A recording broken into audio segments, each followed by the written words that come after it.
শুরু করুন। আসসালামু আলাইকুম রহমতুল্লাহি ওয়া বারাকাতুহু। আজকে আমাদের ইতিকাফ শেষ হয়ে গেল, তো হযরত শেষ দিনে গুরুত্বপূর্ণ বয়ান পেশ করেছেন।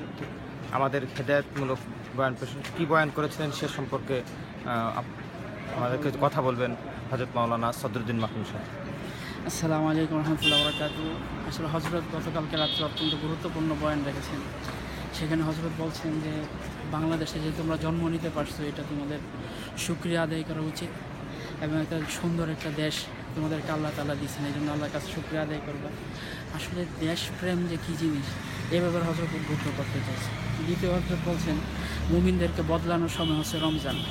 কোনো মুমিন যদি তাকে বদলাইতে চায়, তার নিজেকে বদলাইতে চায়, আমলের দিকে ফিরতে চায়, রমজান হচ্ছে উৎকৃষ্ট সময়। এই বিষয়গুলি আর কোনো রোজাদার পরিপূর্ণ রোজাদার হবে না যতক্ষণ সে তার প্রতিবেশী, তার ভাই বোন এবং তার আশপাশে যারা আছে এদের সাথে সে ভালো আচরণ না করবে, এদের সাথে সে উত্তম আচরণ না করবে, ততক্ষণ পর্যন্ত সে ভালো রোজাদার হবে না।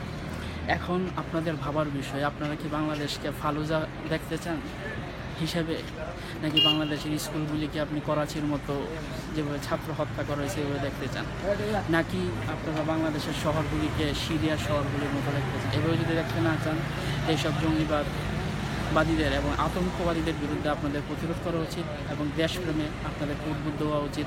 আসসালামু আলাইকুম রহমতুল্লাহ বরকাতুহু। আমরা আশা করি আগামী বছর হজরত আসবেন এবং হজরত ঢাকায় ইতিকাফ করবেন। জাযাকাল্লাহ।